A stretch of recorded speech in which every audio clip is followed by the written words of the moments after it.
Coucou et salutations à tout le monde. Coucou à tout le monde. Ça dépend toujours quelle l'heure que vous allez nous capter. Et bienvenue à tout le monde sur notre chaîne Buzz Info TV. Aujourd'hui, on va amener le news. Donc, avant de continuer de suivre la vidéo, make sure que vous vous abonnez ici sur notre chaîne avant qu'on mette la vidéo où les Africains s'expriment de cet effet que vous voyez devant vos caméras qui s'appelle Affaire Zéro Koulouna en RDC et en Afrique. Je dis bien, les Africains tous ensemble se sont mis debout comme un seul contre ce que vous voyez là, Affaire Koulouna. Je vais vous expliquer un peu Koulouna c'est quoi. En RDC, les Koulouna, ce sont les gens là, armés ou pas. Donc, ils ont des machettes, ils ont des couteaux, surtout des machettes qui marchent jour et nuit, en train de voler, violer, tuer. Il y a des journalistes qui sont morts. Ça se passe sur l'étendue de la RDC. Donc, ce n'est plus à Kinshasa que ça s'est fait.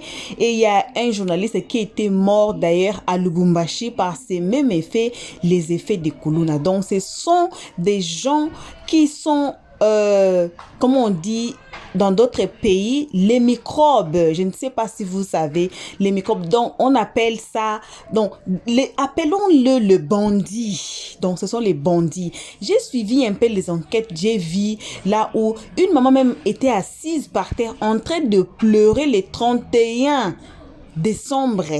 Elle était partie en veillée, en rentrant comme ça. Beaucoup de gens se sont mis devant sa parcelle. Quand elle entre comme ça, là, c'était... Donc, les Koulouna ont tout pris dans la maison. Ils ont cassé des fenêtres, ils ont cassé tout et ils ont menacé de tuer son fils qui travaille dans l'armée. On dit que si tu essaies seulement de nous poursuivre, on va tuer ton fils qui est soldat. Donc, on a dit... On va mettre une vidéo tout à l'heure. Vous allez suivre comme toutes les Africains se sont mis comme un seul pour le ministre de la Justice de la RDC. Parce qu'on dit que ça se passe pas seulement en RDC. C'est sur l'Afrique, sur toute l'étendue de l'Afrique. Mais chaque pays a son nom. Alors, en RDC, on les appelle les Koulouna. Alors, qu'est-ce que le ministre a dit? Le ministre a dit que si on t'attrape Koulouna, comme vous voyez dans la vidéo là, si on t'attrape, toi tu es Koulouna. Donc, ta peine sera une peine de mort. On va te tuer, on va t'exécuter. Jusqu'à l'heure là où on parle, il y a plus de 200 Koulouna que le ministre a déjà exécuté. Pour ce qu'on dit en anglais, to teach a lesson pour les autres. Parmi eux, vous voyez, vous allez voir les petits enfants de mineurs, même de 17 ans, de 16 ans, même de 14 ans sont là. Et aussi, il y a des âgés. On dit que dans la vidéo qu'on va vous mettre tout à l'heure, vous allez suivre, vous allez écouter. Il y a même des filles dedans. J'ai vérifié, j'ai vu, j'ai regardé des vidéos. J'ai été laissée à bouche ouverte. Il y a même des filles dedans. Donc, à présent, dans la RDC, si vous avez votre fils, vous avez votre garçon, vous avez votre neveu, en tout cas, il faut vraiment ouvrir les yeux. On va suivre comme les Africains sont en train de se mettre. C'est pas seulement les Congolais. Il y avait les Gabonais dans les lives. Il y avait même une femme qui a témoigné après avoir été stérile pendant combien d'années et elle était enceinte. Et voilà les Koulouna, donc dans leur pays on les appelle microbes. Donc voilà les microbes qui ont pointé quelque chose sur son ventre. Et on appelle ça screwdriver, je ne sais pas en anglais, là, je vais dire ça comment vous allez écouter dans la vidéo. Donc pour la tuer, pour avoir seulement les 500 000 qu'elle avait et puis avoir l'argent, son téléphone et puis c'est bien. Est-ce qu'on peut faire ça? Alors, je vais mettre la vidéo. On va suivre la vidéo tous ensemble. Comme ça, on va se retrouver tous ensemble à la fin. Vous allez nous dire, s'il vous plaît, dans les comment section, est-ce que vraiment le ministre a raison de faire ça? Ou bien c'est inhumain de faire ce genre d'action? Qu'est-ce qu'on peut faire pour sauver l'Afrique? Qu'est-ce qu'on peut faire pour sauver ces enfants ici? Parce que ce sont des garçons qui sont... Parmi eux, il y a des filles, mais il n'y a pas beaucoup de filles plus que des garçons. Donc, on est en train de finir les garçons. Donc, le taux des garçons diminue. voyez là où on va, je ne sais pas là où on va. Alors, vous allez nous donner les commentaires dans les comment section, s'il vous plaît. Aussi, à partir de maintenant, vous pouvez faire un pas en arrière. Faites-vous abonner ici sur notre chaîne Buzz Info TV et puis cliquez directement sur la cloche de notification pour ne pas rater nos prochaines vidéos. Alors, pour l'instant, on suit cette vidéo. On va se retrouver qu'à la fin. Y a un mot là. Non! N'en voulez pas au pauvre ministre. Il a raison, il a bien fait. Si ce truc-là peut même venir ici au Gabon, papa, ce serait bien pour nous. Le droit de l'homme, le droit des hommes, le droit... Ils étaient où? Quand les gens subissent. Tu vois un enfant, et regardez, hein, c'est pas des gars de 40, 50 ans de mon âge. Hein. C'est un petit qui a l'âge de ton bébé. Un enfant de 15 ans, il prend la machette ou le tournevis. Moi, j'ai subi ça. J'étais enceinte de 7 mois. À l'époque, j'avais un bar. Je sors du bar, j'ai eu ma petite recette et tout. J'arrive devant chez moi. Un taxi, je gare. Un taxi, je vois qu'un jeune gars descend du taxi. Il avait le tournevis. J'étais enceinte après combien d'années de stérilité secondaire? J'avais pratiquement 27 ans de stérilité secondaire, chers frères et sœurs. Mais quelqu'un s'amène avec un tournevis parce que j'avais une petite recette de 150 000. Il vient, il me pointe le tournevis au ventre. J'ai regardé l'argent que j'avais un nouveau téléphone. J'ai regardé l'argent, j'ai pensé à l'enfant que j'ai cherché pendant 27 ans de stérilité secondaire. J'étais obligée de lui donner tout. Sachant que le matin, je n'avais rien. Non, je loue ce ministre-là. Si on pouvait nous amener ça, si Oligui pouvait écouter ça, nous mettre tous ces connards-là, ça nous aurait fait du bien. Soit vraiment les mots me manquent, même le français me manque vraiment, le français me manque. Vous ne pouvez pas savoir. J'envie même la RDC, j'envie la RDC. Si on peut nous amener ça au Gabon ici, là, avec ces petits bandits-là. Faut pas en vouloir. Et les gens qu'ils ont tués là, c'était des chiens. Moi, j'ai mon neveu qui travaille à RCR ou machin là-bas. Quand il arrive ici, il te dit non, la LCC. Tu dis, mais il n'y a pas que là-bas. C'est dans toute l'Afrique. Tout dernièrement, j'étais au Cameroun, tu marches avec ton sac. Même 5 000 francs dans ton sac, mon frère. 5 000. Tu marches avec ça, on dirait un voleur. Ta maison, tu dors, tu as l'oreille dehors. Tu es obligé de barricader la maison, de mettre les barrières jusqu'à un moment. Il n'y a même pas de vent qui rentre chez toi parce que tu as peur de ces petits jeunes bandits-là. Vraiment, c'est tout ce que j'avais à dire. Parce que les mots me manquent, je peux rester là jusqu'au matin, mais comme je ne suis pas seule, moi je loue le courage de ce ministre-là, il a bien fait. Il a très bien fait. Ceux qui disent les enfants. Quels enfants? Ça c'est des enfants? Et les gens qui ont perdu leurs enfants, et qui ont perdu leur mère, qui ont perdu ceux qui sont restés manchots, qui n'ont plus de bras et tout, ils font comment? Vraiment, je loue le ministre. Si je pouvais le voir de loin, si je savais où l'envoyer le mot, je devais lui dire, monsieur le ministre, félicitations à vous. Et qu'il parle au type de le ministre du Gabon aussi pour faire la même chose ici au Gabon à Libreville. On a des bandits comme ça ici. C'est tout ce que j'avais à dire, excusez-moi. Et tellement dépassé. Merci beaucoup, maman Edwige. Oui. Vas-y, Christian. Ok, bonsoir à tout le monde.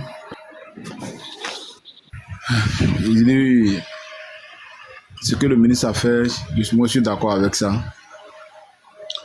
Et vraiment, je suis pour ce qu'il a commencé. J'espère qu'il va terminer. Parce que quand tu regardes ça, parce qu'aujourd'hui, quand on est là, il y a ce qu'on appelle les lois morales. C'est-à-dire que les lois morales, c'est quoi? Quand tu nais à partir de 15 ans, tu sais que aller te jeter en bas d'une voiture, tu sais que c'est pas bon. Tu sais que prendre machette contre quelqu'un, tu sais que c'est pas bon. Voler l'argent de quelqu'un, toi-même tu sais que c'est pas bon. Sauf que si tu le fais, tu sais que c'est pas bon.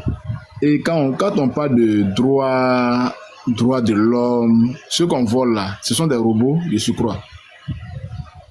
Ceux qu'on vole là, c'est des robots, ou bien c'est des machines, ou bien c'est des bois secs qu'on vole. On vole quelqu'un, on prend machette pour dire à quelqu'un, et on parle de droit de l'homme, on va les prendre, on parle non, ce sont des mineurs. Ah bon, les mineurs, ils ont des parents. Les mineurs, ils ont des parents. Les parents donnent des conseils. Ils n'entendent pas.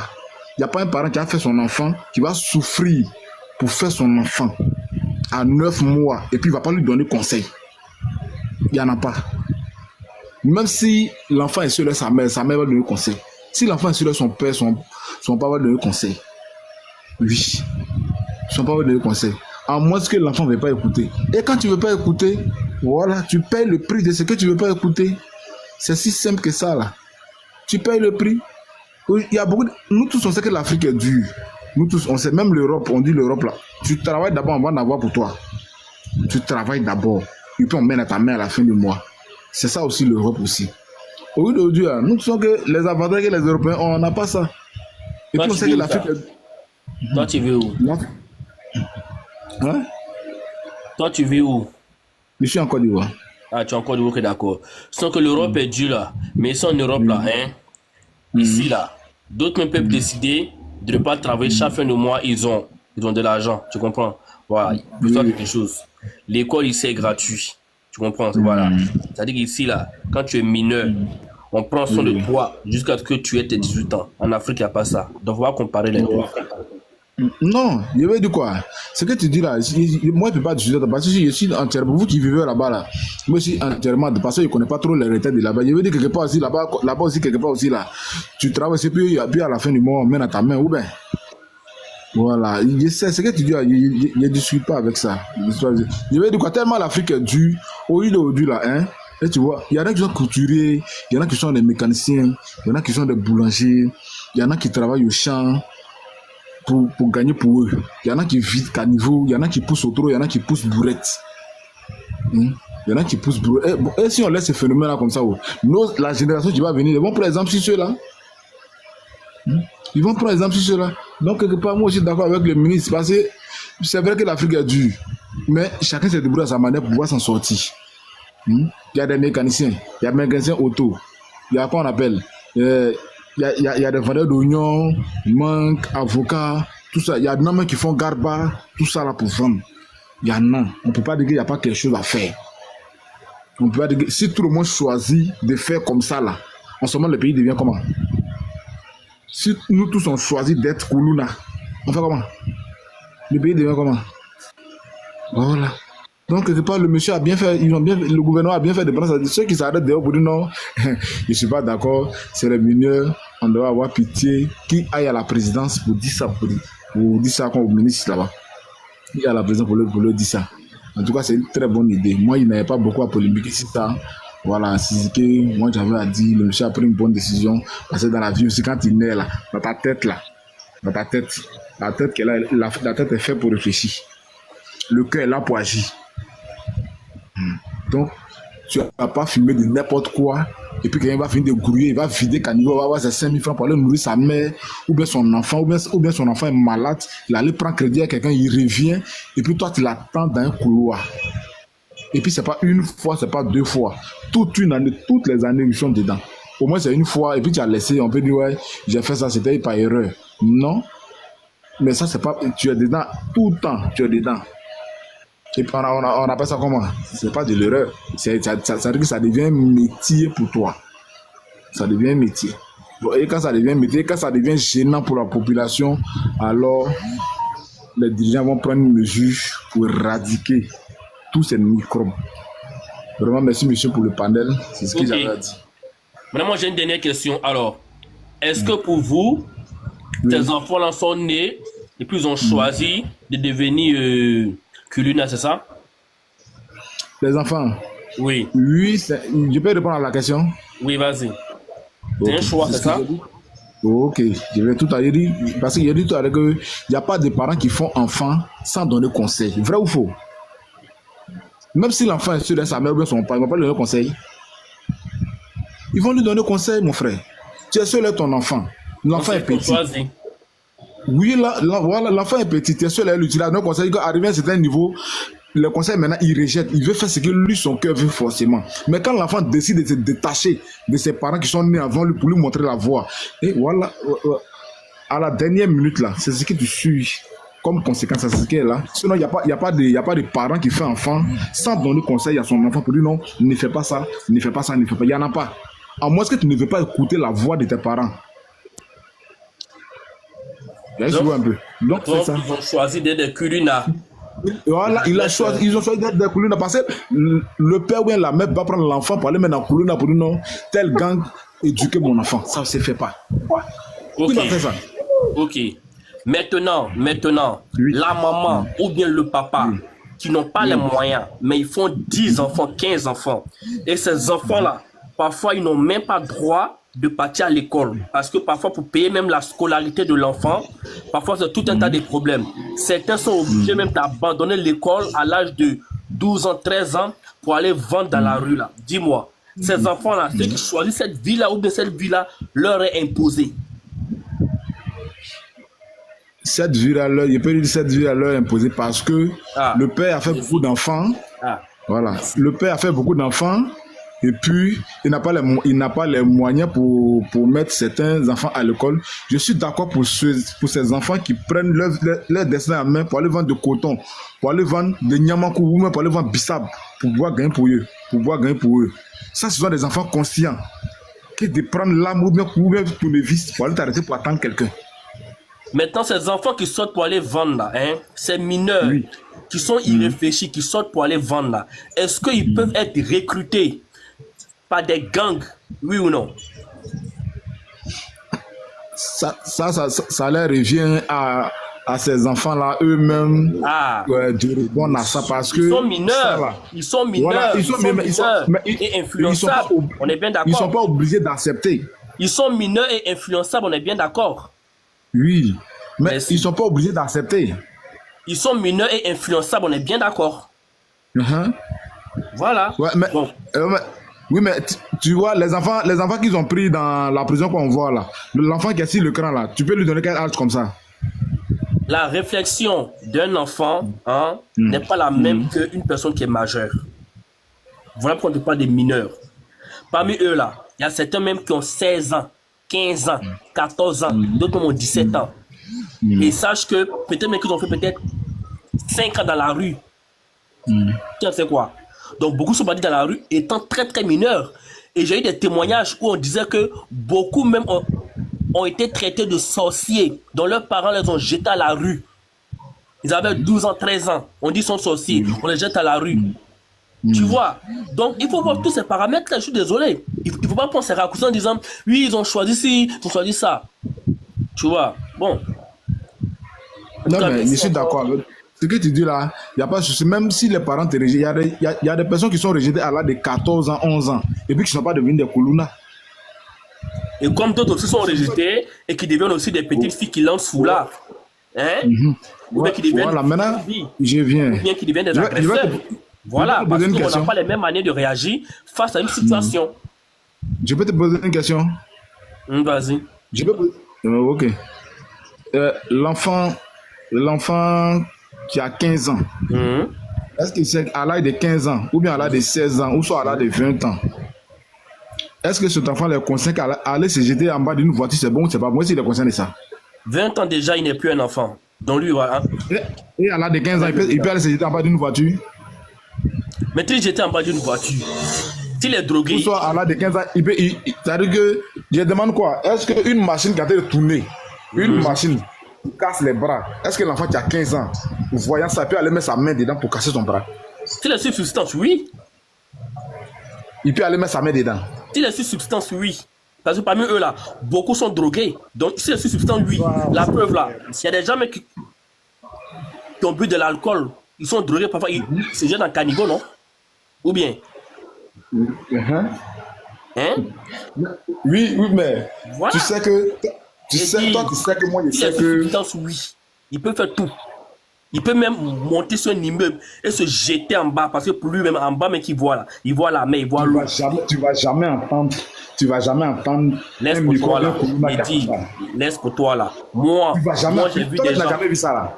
Tu n'as jamais vu ça là. Écoute. Moi j'ai un ami ici à Paris. Il était sous dose. Il a sauté parce qu'il voyait en bas là comme l'eau, il a sauté. Ça arrive?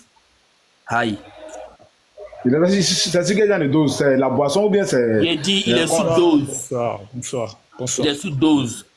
D'autres me sont sous dose, ils pissent sur eux, non? Ils chient sur eux. Donc, quand il est sous dose, Il peut Donc, tout toi, faire. ton avis, c'est quoi? Toi, ton avis, si la Koulouna, c'est quoi? Toi, ton avis au juste, c'est quoi? C'est pas une question d'avis. Moi, je te pose des questions pour te dire en fait qu'il ne faut pas prendre des raccourcis. Faut aussi essayer de voir la réalité des choses en face. Voilà, c'est tout. Moi, je vois moi, je vois pas tout en mal. Hein. Moi, je vois pas tout en mal. Moi, je prends de ceux qui ont choisi ce chemin-là. Il y a des enfants qui ont ce même âge-là, mais qui vendent des lotus, qui vendent des avocats, qui vendent des mangues. On les trouve dans les rues, qui vendent ça, mais qui n'ont pas pris la voie de Koulouna. C'est de ça, moi, je parle. Contrairement à celui qui a le même âge que cet enfant qui vend coton, qui vend truc, et puis qui voit, qui s'en prend machin comme son ami. C'est de ça, moi, je parle.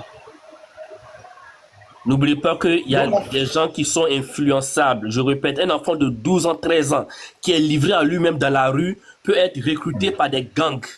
Tout comme une petite fille de 12 ans, 13 ans, livrée à elle-même là, elle peut être recrutée par des vendeurs de piments. Tu vas à zone 4, écoute, tu vas à zone 4 là, tu vas voir les petites filles de 16 ans, 17 ans, d'autres moins 15 ans, à Yopougon, en train de se constituer. C'est un plaisir pour elle? Non. C'est parce que, voilà. Bon, bref. Mais arrivé à un moment, est-ce que tu es obligé de rester dans ça? Tu as bien dit arriver à un moment. Oui. Arriver à un moment, voilà. Arrivé à un moment, est-ce que tu es obligé de... Parce que une fois, tu fais une fois, deux fois, tu sais que c'est pas bon. Est-ce que tu es obligé de rester dans ça? Bon. Tu as l'obligation de rester dedans. Pendant que toi, tu sais que c'est pas bon. Moi, je parce que la tête est là pour voir. En tout cas, je t'ai écouté. Vas-y, Emmanuel. Bonsoir. Après, c'est Jerry, oui. Merci, hein, le frère. Tu peux rester, hein, si tu veux. Vas-y, Emmanuel. Ok, merci.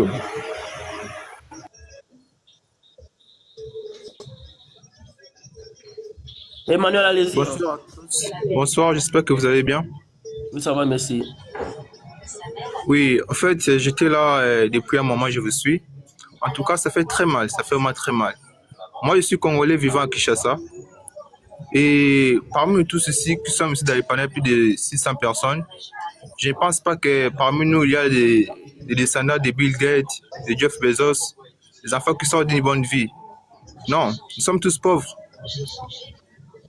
Nous sommes en train tous de nous chercher. Malgré la pauvreté, on ne peut jamais dire que la pauvreté est la cause qu'on doit aller dire à quelqu'un ou bien rip quelqu'un parce qu'on est pauvre. Ça n'a pas de sens. Je vous ai suivi, vous êtes en train de tout mélanger. Vous êtes en train de tout mélanger, les enfants là, parce qu'ils n'ont pas l'école. Parce que lorsque vous dites qu'un papa a donné naissance à plus de 10 enfants, la faute revient à qui? Aux parents. Quand vous savez que vous n'avez pas assez de moyens, pourquoi mettre au monde 10 enfants? Est-ce que vous le faites par plaisir? Moi, je ne suis pas parent parce que je suis encore jeune. J'ai 18 ans. Mais avant d'avoir 18 ans, j'étais mineur. En étant mineur, j'étais dans la pauvreté. Mais pourquoi je n'ai pas pris la machette? Vous êtes un peu en train de manger des choses parce que vous êtes en train de faire la différence entre un Koulouna et les Fazer. Koulouna, ce sont les enfants qui ont des maisons. Parmi eux, il y a des enfants qui sont d'une très bonne vie. Il y a des enfants qui ont parfois 3 repas par jour. Mais eux-mêmes, ils ont accepté en âme et conscience de faire cette vie-là de Koulouna. Les Koulouna sont différents des gangs, comme vous avez dit, parce que vous êtes un peu loin de la réalité. Monsieur Jean-Marc, je ne sais pas si vous vivez dans quel pays ou bien si vous êtes de quelle origine. Mais moi, je vous parle en tant que Congolais connaissant la réalité. Avant d'en arriver là à la peine de mort, le président de la République, l'actuel président de la République, lorsqu'il était opposant, il était contre la façon dont on traitait les Koulouna. Mais lorsqu'il est entré au pouvoir, qu'est-ce qu'il a commencé par faire? Il a créé des centres de formation. Le monsieur congolais qui vit au Canada, qui était monté avant moi, il vous a bien expliqué que lui-même, il a même pris en charge quelques enfants pour les redresser, pour leur montrer comment travailler. Mais certains ont fait le choix de retourner à eux-mêmes dans cette vie-là. Donc la vie, c'est une question de choix. Le président crée des centres de formation pour les renvoyer.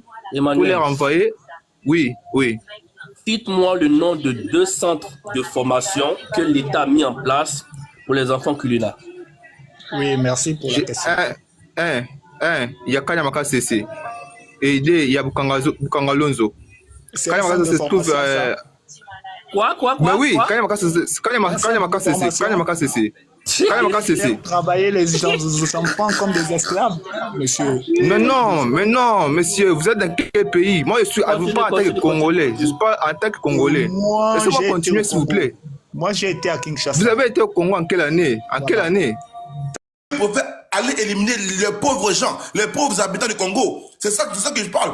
Eux là, c'est pas des enfants saints. Mais on peut même dire, mais ok, c'est Jésus, d'accord. Mais Jésus même là, leurs parents sont où? Leurs parents sont où? Et ok, leurs parents, d'accord. Avec tellement j'ai mal, en fait, je peux pas quoi dire. Ces enfants-là, c'est des ordures. C'est des ordures. Moi, je n'ai aucune compassion pour eux, hein. Réellement, aucune compassion pour aucune compassion. Et ils prennent le plaisir d'arrêter des femmes, aligner des femmes dans les rues, c'est-à-dire juste mettre... Non, c'est fort. C'est des truands. C'est des truands. Pour l'instant, ils méritent ça. Pour l'instant, il n'y a pas d'avenir en eux. On voit rien en eux pour l'instant. Que toute la bande là, les 100 à venir, ou bien les 200 à venir là, ils allaient tous se faire éliminer. Et ça va servir de leçon à la génération future. Voici mon point de vue à moi. Je crois que c'est à l'excellence de parler. Après l'excellence, Sambi va reprendre la parole. Après Sambi, ça sera Hacker. Excellence, vas-y, prends. Mais toi, mais tu parles pas?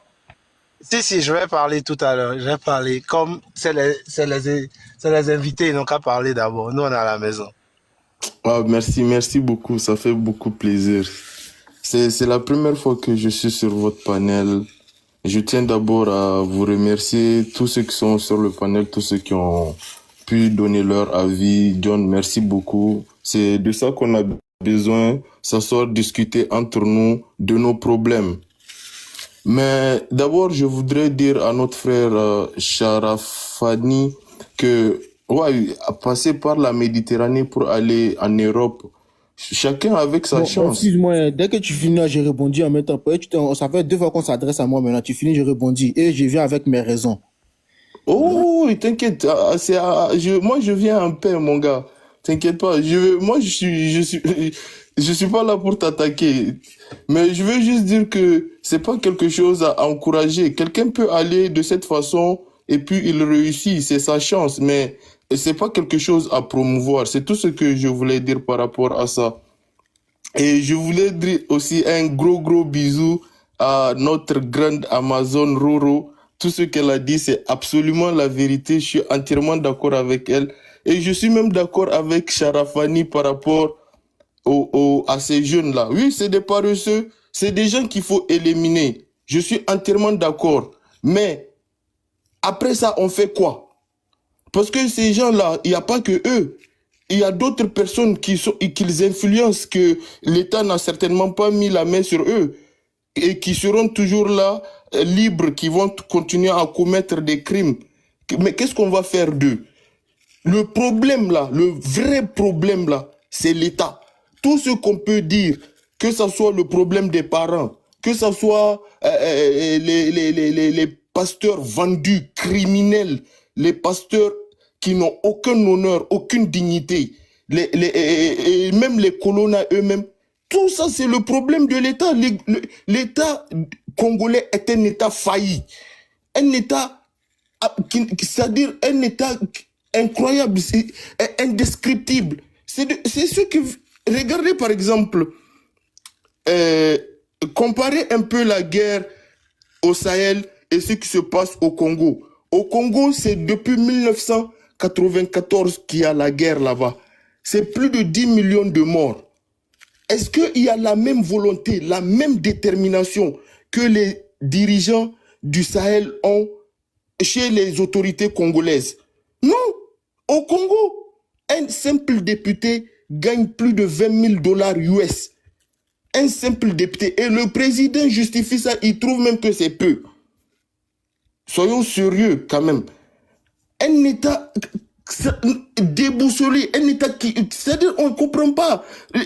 Non, le vrai problème du Congo, c'est l'État. Si on ne peut pas indexer l'État, ça ne vaut même pas la peine d'indexer quelqu'un. Parce que c'est l'État qui est là pour maintenir l'ordre, pour structurer les choses dans le temps et dans la durée. Si aujourd'hui, par exemple, on rejette la faute sur les pasteurs, tout ça, ce problème vous pensez que ce problème va se régler peut-être temporairement, mais si l'État ne se réorganise pas, prendre le pouvoir comme ça se doit sur tout l'étendue du territoire, être présent partout, faire les choses comme ça se doit, on ne pourra pas mettre fin à ces affaires de criminalité juste parce que on a dit que non, on va tuer les gens. Non, ça n'a aucun sens.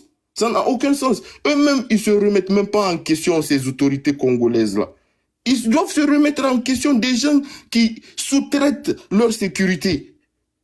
Ils sont même pas capables d'assurer leur propre sécurité. Regardez comment le petit Rwanda les mélange. C'est-à-dire, tout se fait à la guise de Paul Kagame, comme ça lui chante. Lui, il fait les choses comme ça lui chante, même quand c'est pas son pays. Le grand Congo est traumatisé par le petit Rwanda. Ça n'a aucun sens.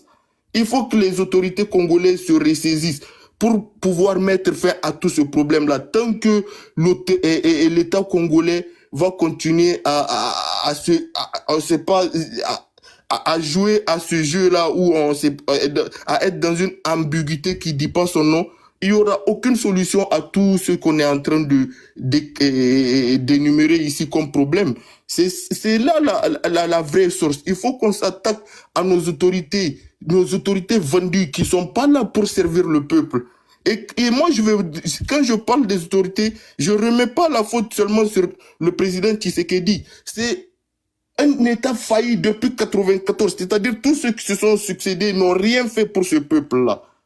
Donc, on peut pas venir s'asseoir aujourd'hui, dire que, ouais, les gens, ils sont paresseux, ils veulent pas travailler. Mais qu'est-ce que l'État fait? On dit que non, il faut aller cogner aux structures, je sais pas, les aides sociaux. Est-ce qu'il y en a?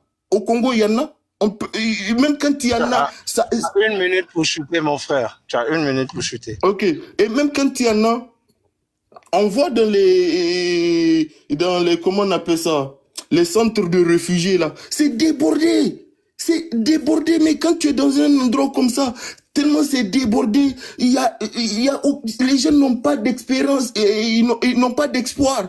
Les jeunes n'ont... Mais qu'est-ce que tu vas faire? Sois sérieux. Donc, je vais m'arrêter là. Si les gens ont des questions ou bien s'il y a des motions, je suis prêt à répondre. Okay. Mais c'est tout ce que je voulais dire. Merci beaucoup. Voilà, bon retour à tous sur notre chaîne Buzz Info TV.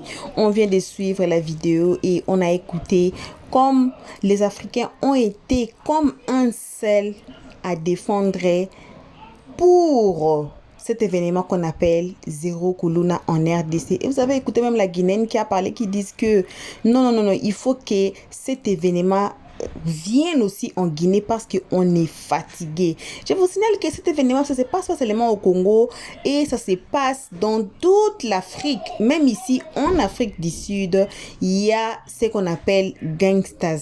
Donc, ils sont là et parmi des quartiers, vous allez trouver que même pendant la journée, on peut vous voler, on peut vous tuer même pendant la journée. Et je vous signale qu'ils sont là, ici, en Afrique du Sud. Ça n'épargne aucun pays de l'Afrique. Alors, vous allez, s'il vous plaît, nous donner vos avis dans les comment section pour notre ministre qui est Constant Mutamba.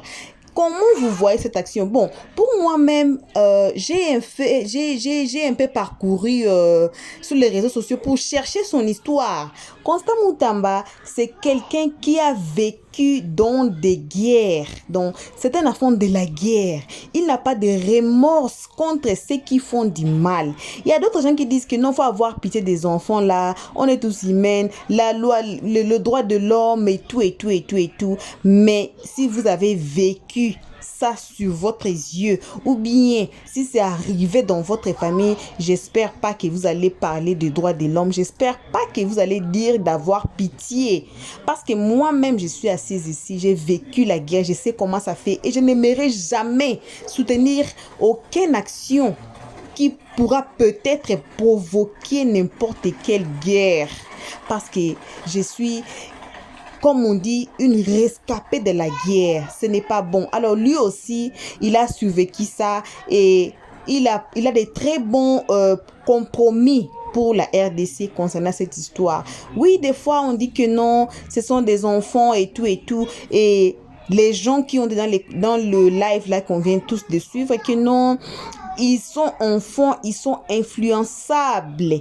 C'est ça, on dit que il n'y a pas seulement des enfants, il y a des hommes de 30 ans, de plus de 30 ans qui sont là. Alors, qu'est-ce dire de ces hommes-là? Ne donnons pas faute seulement aux enfants-là. Essayons aussi de regarder essayons aussi de regarder du côté parental, donc l'éducation qu'on donne à nos enfants. Et j'ai parcouru aussi dans les réseaux sociaux, j'ai vu que certains enfants n'écoutent pas. Alors, on dit quoi? Les salaires du péché, c'est la mort. On se limite ici. Donc, il y a même dans la Bible qu'on dit œil pour œil, dent pour dent. Ce sont des enfants, mais je ne sais pas comment vous trouvez cette histoire. Alors, c'est votre tour de nous donner vos comments dans les comment section. Et je vous rappelle, si vous n'êtes pas encore abonné ici, on vous appelle chaleureusement de vous faire abonner sur notre chaîne Buzz Info TV. Aussi de passer sur notre playlist et regarder plusieurs vidéos. Et il y a plusieurs conseils couramment dans nos vidéos, surtout les histoires incroyables. Il y a plein de conseils là-bas. Jusqu'ici, que vos gros bisous. On se retrouve tous ensemble qu'au prochain épisode. Pour l'instant, vos gros bisous. Et on dit bye bye. Merci d'avoir suivi. Abonnez-vous massivement et surtout, n'oubliez pas de cliquer sur la note de notification.